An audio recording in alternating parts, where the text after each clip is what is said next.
ओम शांति। आज बाबा की 11 मई 2021 की वाणी है।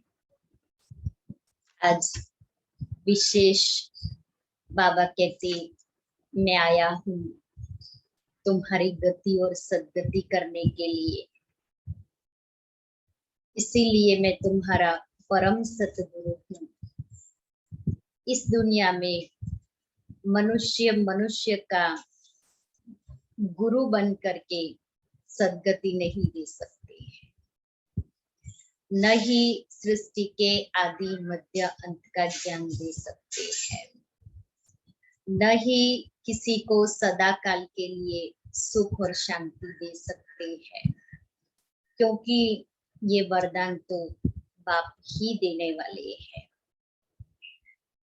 दूसरा बाबा ने कहा कि मनुष्य भक्ति करते रहते हैं लेकिन अपने पिता को नहीं जानते। तो लौकिक बाप बड़ा या पारलौकिक बाप बड़ा? लौकिक बाप तो हर एक के अलग अलग होते हैं, लेकिन पारलौकिक बाप तो सबका एक ही है। इसलिए उस पारलौकिक बाप को ही याद करना है। फिर भक्ति मार्ग में कहते हैं, दे दान तो छूटे ग्रहण। तो यहाँ 5 विकारों रूपी रावण या 5 विकार या दे अभिमान, इसका दान देने से आत्मा के ऊपर जो ग्रहण लगा हुआ है वो मिट जाएगा। तो पहले यही दान दो कि हम कभी भी विकार में नहीं जाएंगे। इस रावण पर जीत पाएंगे। फिर बाबा कहता है, ये हमारा संगम युग में अंतिम लास्ट 84वां जन्म है, और इस 84वें जन्म में स्वयं को रहम कृपा करके आत्मा को पावन बनाना है, और ऐसा कोई कर्म नहीं करना है जो श्राप नहीं जाए। तो श्राप से मुक्त होने के लिए एक श्रीमत जो हमें श्रेष्ठ बनाती है उसके ऊपर चलना है। आज बाबा का बहुत अच्छा प्रश्न है हम बच्चों के प्रति। बाप के साथ जाने और सतयुग आदि में आने का पुरुषार्थ क्या है? बाप के साथ जाने और सतयुग आदि में आने का पुरुषार्थ क्या है? आज इस प्रश्न का जवाब मुरली से निकालना कि बाबा क्या जवाब देते हैं। तो अपना भी विचार सागर मंथन करना, मुरली में भी क्या जवाब आता है लास्ट में पूछेंगे। मीठे बच्चे, सुख शांति का वरदान एक बाप से ही मिलता है, कोई देहधारी से नहीं। बाबा आए हैं तुम्हें मुक्ति, जीवन मुक्ति की राह दिखाने। गीत है, नयनहीन को राह दिखाओ प्रभु जी। ओम शांति। ये गीत किसने गाया? बच्चों, क्योंकि बाप तो एक ही है, उसको ही रचयिता कहा जाता है। रचना रचयिता को पुकारती है। बाबा ने समझाया है भक्ति मार्ग में तुमको 2 बाप है, एक लौकिक, दूसरा पारलौकिक। सभी आत्माओं का बाप एक ही है। एक बाप होने से सभी आत्माएं अपने को ब्रदर्स कहते हैं। उस बाप को पुकारते हैं, ओ गॉड फादर, ओ परम पिता, रहम करो, क्षमा करो। भक्तों का रक्षक एक भगवान ही है। पहले पहले तो यह समझना चाहिए कि हमको दो बाप है। अब पारलौकिक बाप तो सभी का एक है, बाकी लौकिक बाप हर एक का अलग अलग है। अब पारलौकिक बाप बड़ा या लौकिक बाप बड़ा? लौकिक बाप को तो कभी भगवान व परमपिता नहीं कहेंगे। आत्मा का बाप एक ही परमपिता परमात्मा है।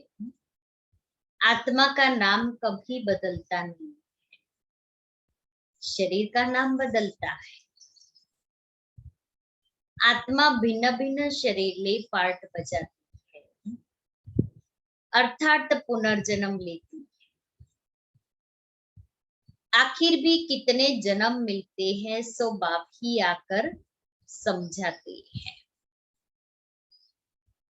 तुम बच्चे अपने जन्मों को नहीं जानते हो। बाप आते ही है भारत में, उनका नाम शिव है। बच्चे समझते भी है शिव परमात्मा है। शिव जयंती व शिवरात्रि भी मनाते हैं। वह निराकार है, जैसे आत्मा भी निराकार है। निराकार से साकार में आते हैं पार्ट बजाने।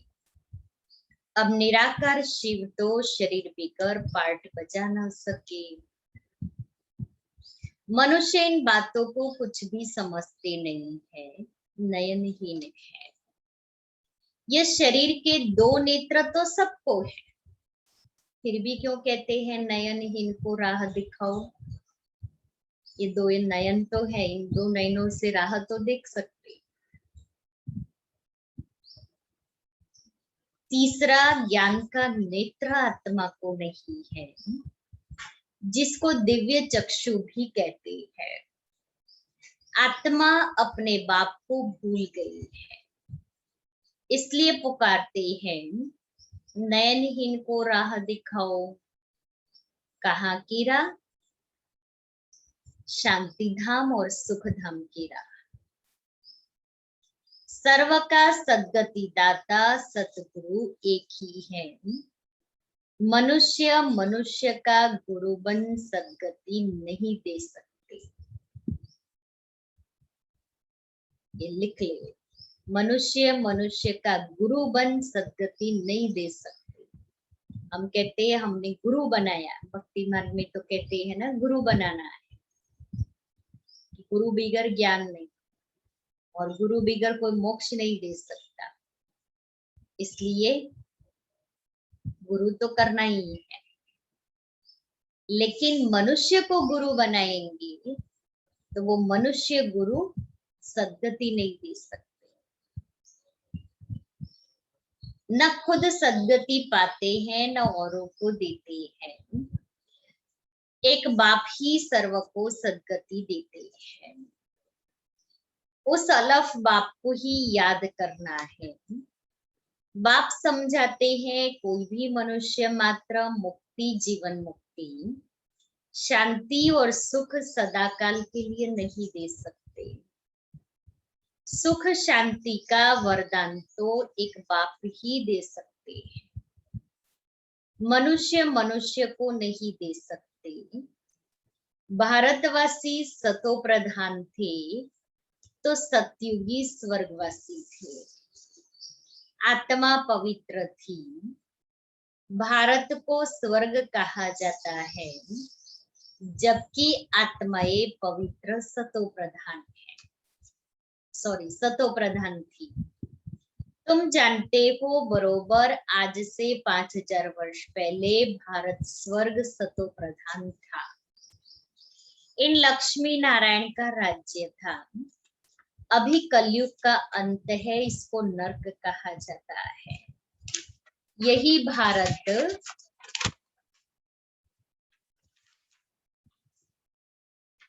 स्वर्ग था तो बहुत धनवान था। ये भारत जो भी नर्क तमो प्रधान है, वही स्वर्ग था तो बहुत धनवान था। हीरे जवाहरों के महल थे। बाप बच्चों को याद दिलाते। अब स्मृति लाओ, इमर्ज करो अपनी वो स्मृतियों को, इमर्ज करो वो अपने पुराने पुराने पुराने बहुत पुराने आदि संस्कारों को। सतयुग आदि में इन लक्ष्मी नारायण की राजधानी थी। उसको स्वर्ग वैकुंठ कहा जाता है।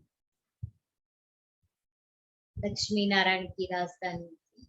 लक्ष्मी नारायण राजगद्दी पर बैठे हुए, हीरे जवाहरों के महल में हम रहते थे। देवताई ड्रेस पहनी हुई, आपस में खेल पाल करते, उसको वैकुंठ कहा जाता। अभी तो स्वर्ग है नहीं, ये बाप समझाते हैं। बाबा भारत में ही आते हैं। भारत ही भगवान का जन्म स्थान है, इसीलिए भारत को अविनाशी खंड कहा। निराकार शिव की जयंती भी मनाते हैं, परंतु वह क्या करते हैं यह कोई नहीं जानते हैं। हम आत्माओं का बाप शिव है, उनकी हम जयंती मनाते हैं। बाप की बायोग्राफी को भी नहीं जानते हैं। गाया जाता है, दुख में सिमरण सब करे, पुकारते हैं ओ गॉड फादर रहम करो। हम बहुत दुखी है क्योंकि यह रावण राज्य है। वर्ष वर्ष रावण को जलाते हैं ना, परंतु ये किसको पता नहीं 10 शीश वाला रावण क्या चीज है, हम उनको जलाते क्यों है। ये कौन सा दुश्मन है जो उनकी एफिजी बनाए जलाते हैं। एफिजी मना पुतला बनाए जलाते हैं। हर साल रावण का बहुत बड़ा पुतला बनाते हैं और फिर उसमें बहुत बारूद भरते हैं और जलाते हैं, क्योंकि दुश्मन है ना, तो दुश्मन ने हमको बहुत दुख दिया है, इसलिए उस दुश्मन को हम जलाते हैं। और क्यों जलाते हैं ये पता नहीं। भारतवासी बिल्कुल नहीं जानते, क्योंकि ज्ञान का तीसरा नेत्र नहीं है। तब तो राम राज्य मांगते हैं। 5 विकार स्त्री में, 5 विकार पुरुष में है, इसलिए इनको रावण संप्रदाय कहा जाता है। यह रावण 5 विकार ही बड़े थे बड़ा दुश्मन है,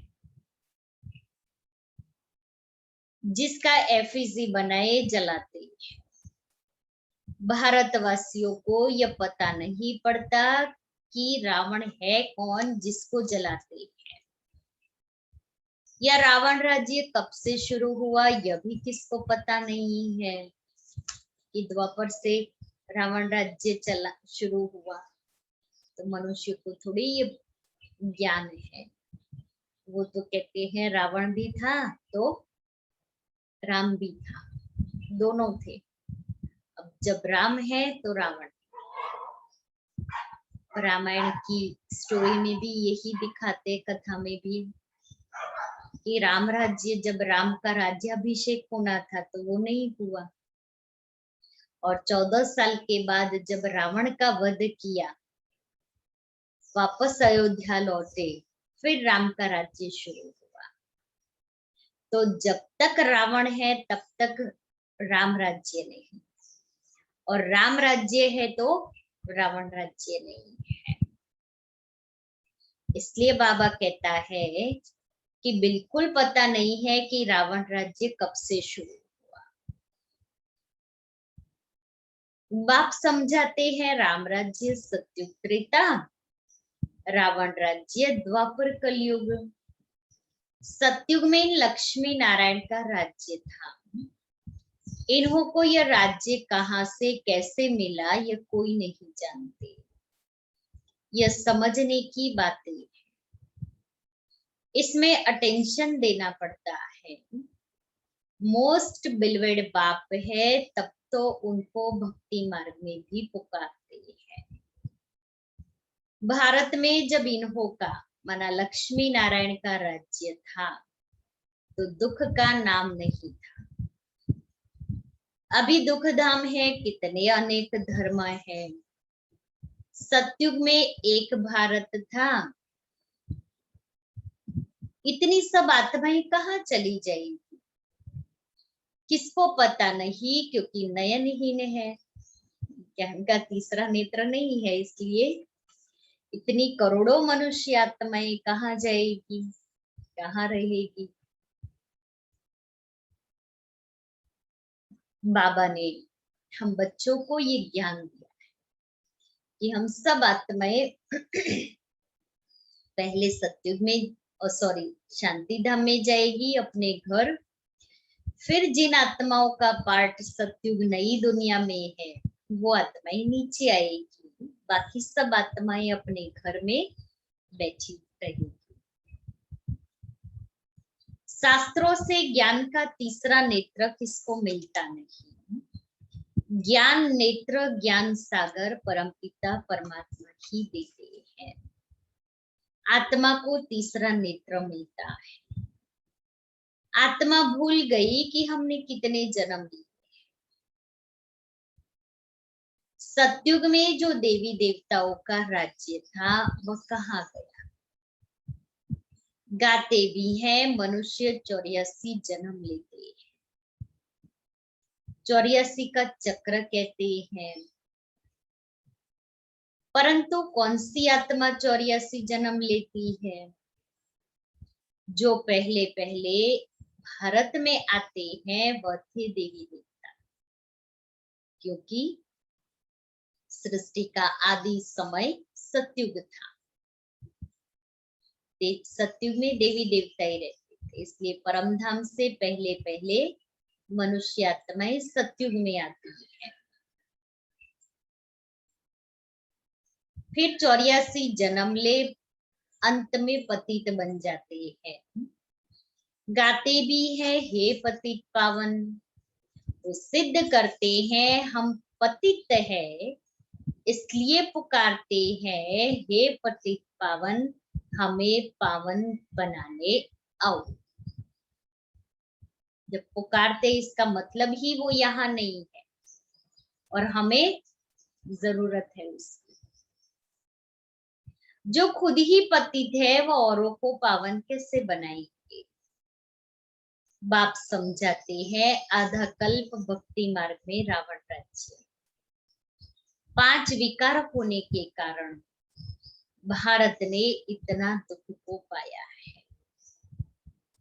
84 जन्म तो लेते ही हैं, उनका भी हिसाब समझना चाहिए। उनका भी हिसाब समझाना चाहिए कि मनुष्य आत्मा कैसे 84 जन्म लेती है, कब कब लेती है, कितने युग में कितने जन्म लेती है।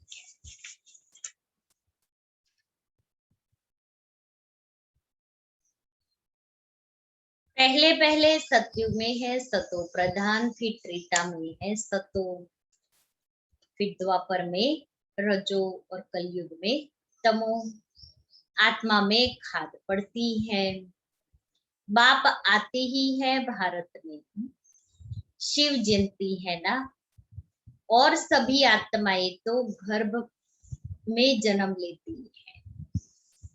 बाप कहते हैं मैं साधारण बूढ़े तन में प्रवेश करता हूँ, जिनका यह बहुत जन्मों के अंत का जन्म है, ये साधारण बूढ़े तन में प्रवेश करते हैं।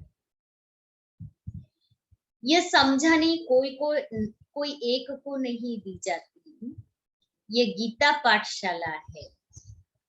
यह मनुष्य को देवता बनाने के लिए यह राजयोग सिखाया जाता है। तुम यहाँ आए हो स्वर्ग की बादशाही प्राप्त करने, जो बाप ही दे सकते हैं। गीता पढ़ने से कोई राजा बनते नहीं है और ही रंक बनते जाते हैं। बाप गीता का ज्ञान सुनाए राजा बनाते हैं, औरों द्वारा गीता सुनने से रंक बन गए हैं। भारत में जब इन लक्ष्मी नारायण का राज्य था तो प्यूरिटी, पीस, प्रॉस्पर्टी थी, पवित्र गृहस्थ आश्रम था, वहां हिंसा का नाम नहीं था। फिर द्वापर से लेकर हिंसा शुरू हुई। काम कटारी चलाते चलाते तुम्हारी यह हालत आकर हुई। सतयुग में 100% सॉल्वेंट थे, सतो प्रधान थे। यह राज कोई भी मनुष्य अथवा साधु संत आदि नहीं जानते। बाप जो ज्ञान का सागर पतित पावन है, वही आकर सतो प्रधान बनने की युक्ति बताते हैं। रावण की मत पर मनुष्य का देखो क्या हाल हो गया है। राजे लोग भी, वह जो पवित्र राजाएं होकर गए हैं, उन्हों के चरणों में जाकर पड़ते हैं और महिमा गाते हैं, आप सर्वगुण संपन्न, हम नीच पापी है, हमारे में कोई गुण नहीं है। फिर कहते हैं आप ही तरस फरोई, आप ही तरस करो, रहम करो, हमको आकर मंदिर लायक बनाओ। किसकी भी समझ में नहीं आता कि बाप कैसे आकर फिर से देवी देवता धर्म की स्थापना कराते हैं। अब तुम समझते हो हम सो देवी देवता धर्म के थे, हम सो क्षत्रिय वैश्य शूद्र बने, इतने जन्म लिए, अब 84 जन्म पूरे हुए हैं। फिर दुनिया का चक्र फिरना चाहिए, इसलिए फिर तुमको पावन यहाँ बनना है, ऊपर में नहीं, इधर पावन बनने का पुरुषार्थ करना है, क्योंकि यहाँ से ही पावन बनकर फिर नई दुनिया में जाएंगे। पतित तो सुखधाम शांति धाम में नहीं जा सकते। बाप समझाते हैं तुम जो सतो प्रधान थे, वह तमो प्रधान बने हैं।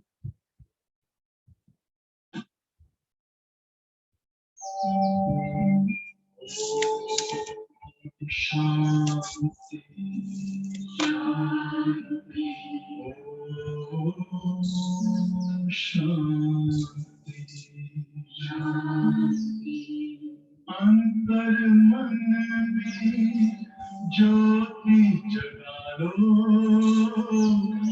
होगा दूर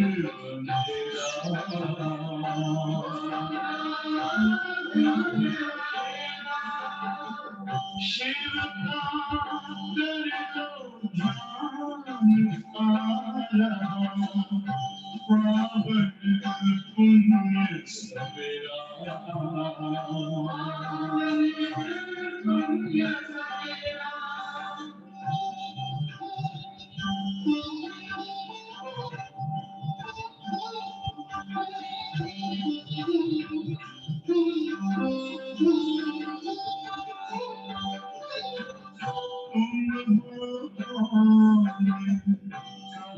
से आए अपनी नाम को जानो, राजयोग के द्वारा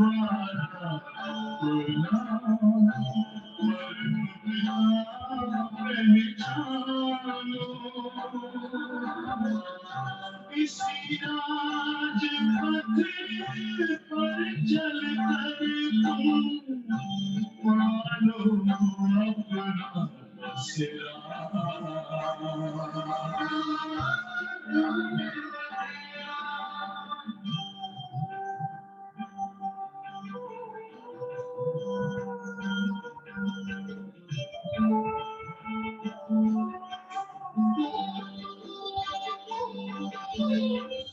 तुम हो आत्मा तन से प्यारे परमात्मा को प्यारे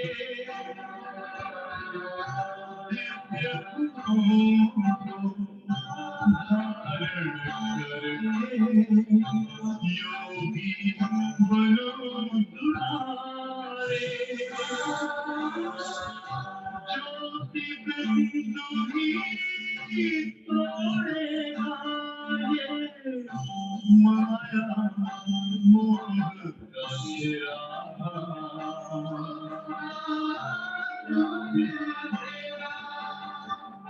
अंतर मन में ज्योति जगा लो होगा दूर अंधेरा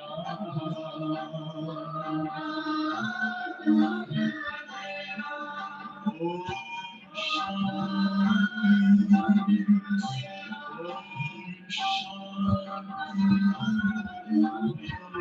शांति।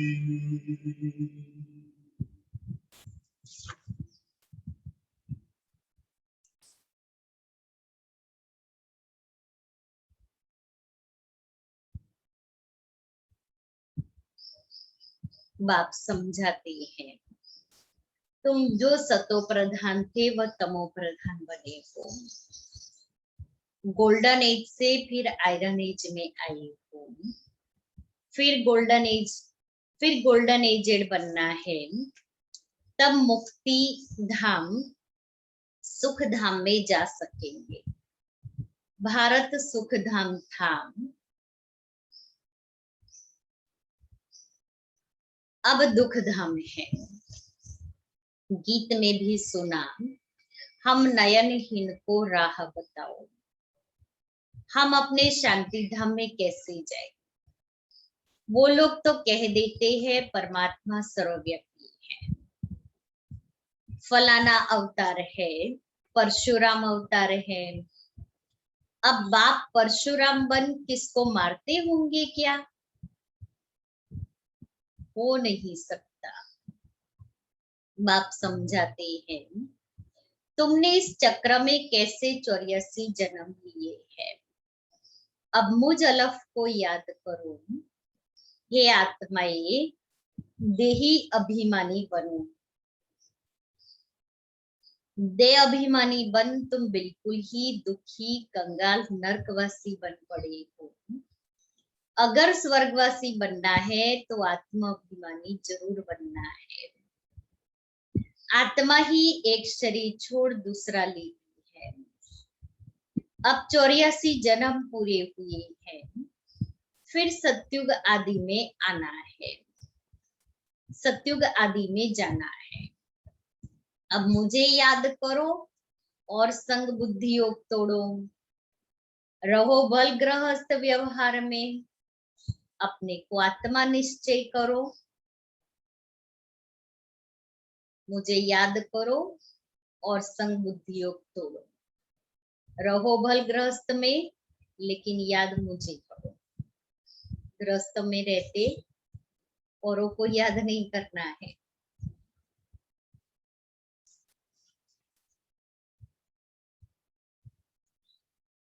रहो भल गृहस्थ में, अपने को आत्मा निश्चय करो।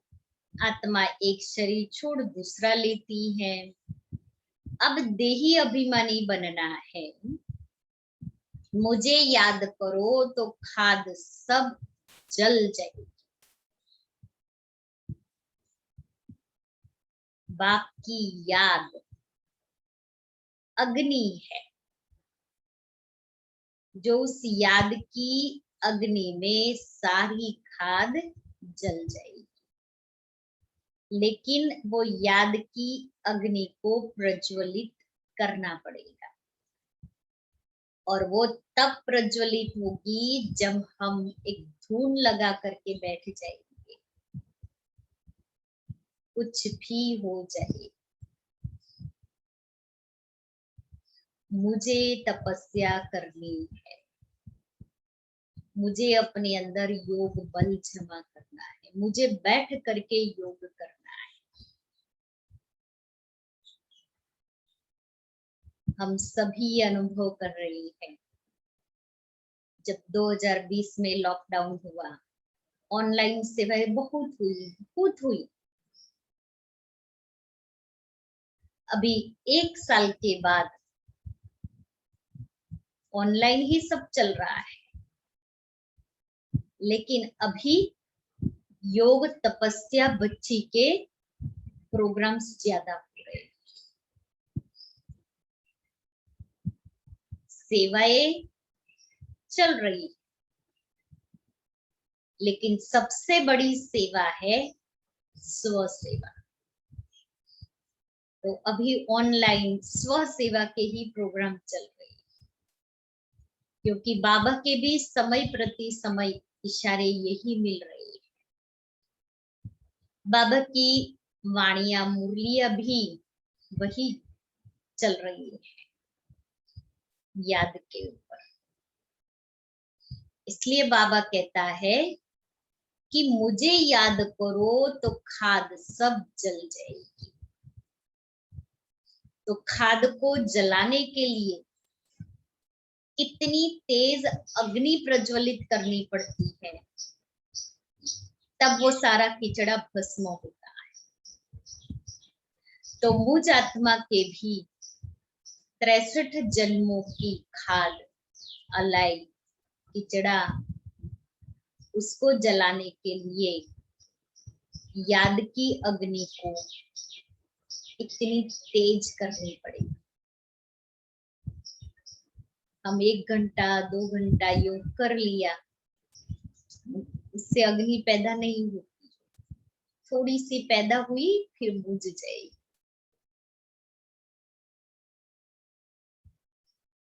और अग्नि को पैदा करने के लिए क्या करते, लकड़ी इकट्ठे करके फिर लकड़ों के अंदर गोबर के उपले डालते हैं, फिर उसमें केरोसिन डालते हैं,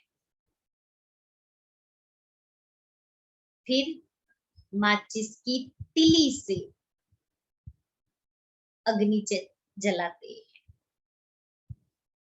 तो एक दृढ़ संकल्प की तिली और ज्ञान, क्योंकि योग का भी ज्ञान चाहिए।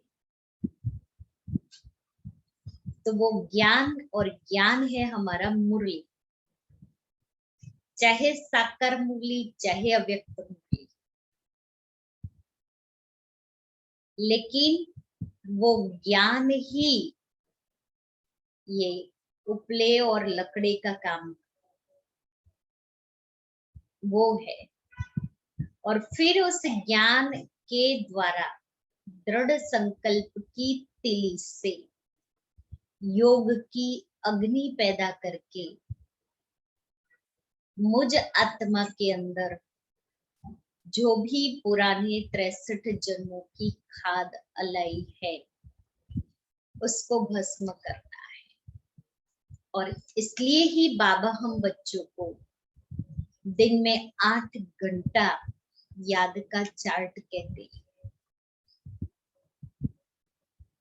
तो हम सभी उस याद के चार्ट को बढ़ाने के लिए पहले भी बहुत बार कहा है, क्वाइट टाइम चार्ट। हर 15-20 मिनट में 1 मिनट याद, हर 15-20 मिनट में बाबा ने कहा ना 12 बारी फरिश्ता स्वरूप और 12 बारी निराकारी अशरीरी स्वरूप का अभ्यास। तो दिन में 24 बार ये अभ्यास, फिर अमृत वेला, फिर मुरली क्लास, नुमा शाम का योग। तो सारे दिन में हम अपने आप को फरिश्ते स्वरूप की ड्रिल कराए और अशरीरीपन की ड्रिल कराए। तो धीरे धीरे अग्नि प्रज्वलित मना अपनी एक एक घड़ी को हम सफल करते जाए। हम स्वयं को देखें, मेरी एक एक घड़ी सफल हो रही है। एक एक घड़ी को हम सफल करेंगे तो वो जमा का खाता बनाएंगे और वो जमा के खाते का बल मुझ आत्मा को मिलता जाएगा। जैसे रोज गोलक में एक एक पैनी, एक एक पैसा डालने से एंड ऑफ द ईयर हमारे पास कितना सारा अमाउंट आ जाता है। तो मैं आत्मा भी अपने खाते को जमा करने के लिए एक एक घड़ी, एक एक सेकंड अपना जमा का खाता करती जाऊं याद के द्वारा, तो मुझ आत्मा का अकाउंट कितना भर जाएगा, आत्मा मल्टी मिलियनर बन जाएगी। तुम पवित्र बन जाएंगे, फिर मैं सब बच्चों को ले जाऊंगा। अगर मेरी मत पर नहीं चलेंगे तो इतना ऊंच पद नहीं पाएंगे। इन लक्ष्मी नारायण का ऊंच पद है। जब इन्हों का राज्य था तो और कोई धर्म नहीं था। द्वापर से फिर और धर्म आते हैं। सतयुग में मनुष्य भी थोड़े होते हैं। अब तो बहुत धर्म होने के कारण कितने दुखी हो गए।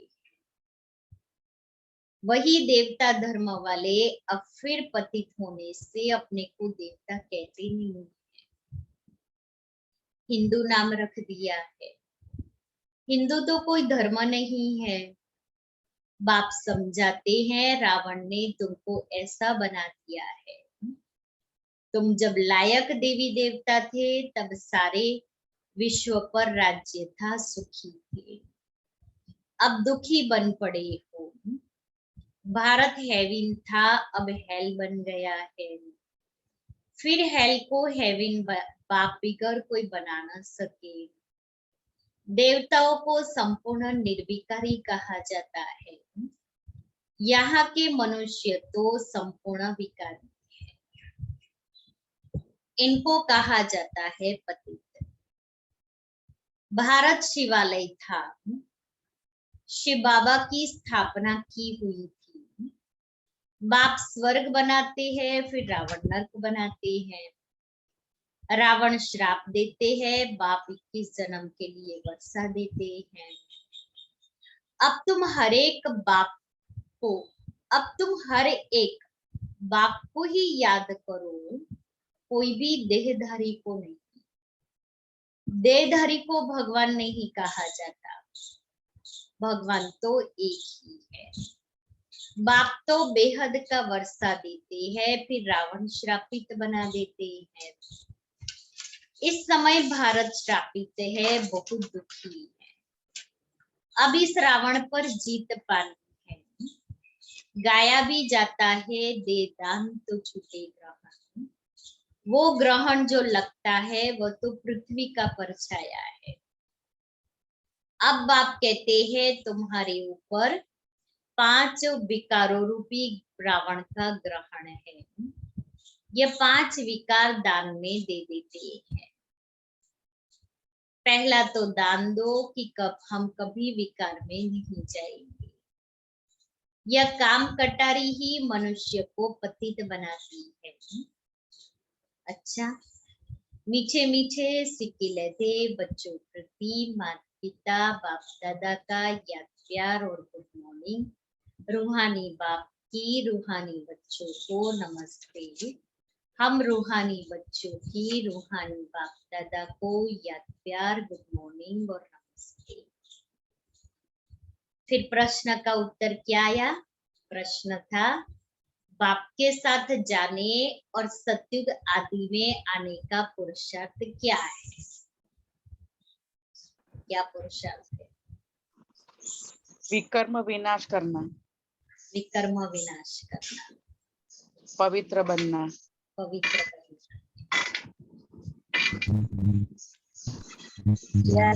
याद में रहना।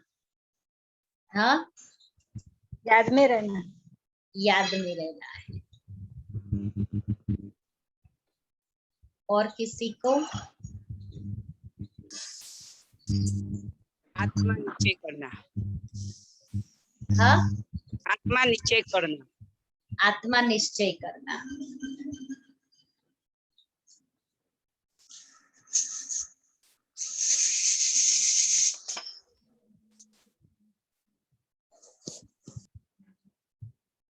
तो बाबा ने जवाब दिया है, बाप के साथ जाना है तो पूरा पवित्र बनना है।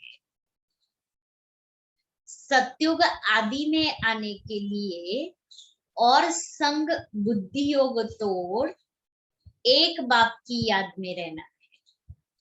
बाप के साथ जाने के लिए पूरा पवित्र बनना है और सतयुग आदि में आने के लिए और संग बुद्धि युग का योग तोड़ एक बाप की याद में रहना है। आत्माभिमानी जरूर बनना है। एक बाप की मत पर चलेंगे तो उच्च पद का अधिकार मिल जाएगा। धारणा के लिए मुख्य सार, बाप जो नॉलेज देते हैं उसे पूरा अटेंशन देकर पढ़ना है। ज्ञान के तीसरे नेत्र से अपने 84 जन्मों को जान अब अंतिम जन्म में पावन बनना है। दूसरा, रावण के श्राप से बचने के लिए एक बाप की याद में रहना है। 5 विकारों का दान दे देना है। एक बाप की मत पर चलना है।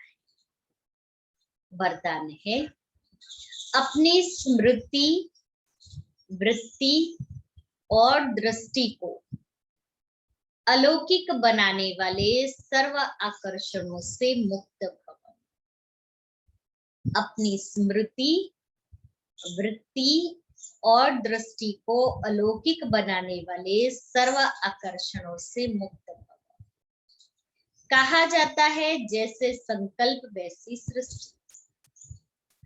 जो नई सृष्टि रचने के निमित्त विशेष आत्माएं हैं, उनका एक एक संकल्प श्रेष्ठ अर्थात अलौकिक होना चाहिए। जब स्मृति, वृत्ति और दृष्टि सब अलौकिक हो जाती है तो इस लोक का कोई भी व्यक्ति व कोई भी वस्तु अपनी ओर आकर्षित नहीं कर सकती। अगर आकर्षित करती है तो जरूर अलौकिकता में कमी है। दृष्टि, वृत्ति और स्मृति में अलौकिकता की कमी है। अलौकिक आत्माएं सर्व आकर्षणों से मुक्त हो। श्लोगन है, दिल में परमात्मा प्यार व शक्तियां समाई हुई हो तो मन में उलझन आ नहीं सकती। दिल में परमात्मा प्यार व शक्तियां समाई हुई हो तो मन में उलझन आ नहीं सकती कि अमृत वेले अपने दिल में हम आत्मा ने परमात्मा की शक्तियों को, परमात्मा के प्यार को अनुभव किया है। तो सारे दिन में कर्म करते कोई भी उलझन आएगी, उलझन में उलझेंगे नहीं, क्योंकि ऑलरेडी आत्मा अमृत वेले से फुल है परमात्मा शक्ति और प्यार से। इसलिए कहीं भी कोई भी तरफ आकर्षित भी नहीं होंगे। आज का स्लोगन है, मैं सदा विजयी, मैं सदा विजयी हूँ। उसकी डिटेल है, प्रयोगी आत्मा संस्कारों के ऊपर प्रकृति के द्वारा आने वाली परिस्थितियों पर और विकारों पर सदा विजयी हो। योगी व प्रयोगी आत्मा के आगे ये 5 विकार रूपी सांप गले की माला गले की माला अथवा खुशी में नाचने की स्टेज बन जाती है, क्योंकि प्रयोगी आत्मा है और प्रयोगी आत्मा सदा विजयी, अपने संस्कारों के ऊपर, परिस्थितियों के ऊपर, प्रकृति के पेपरों के ऊपर। तो फिर ये विकार जैसे दिखाते हैं ना कि सांप गले की माला बन गई, वो स्थिति है। ओम शांति।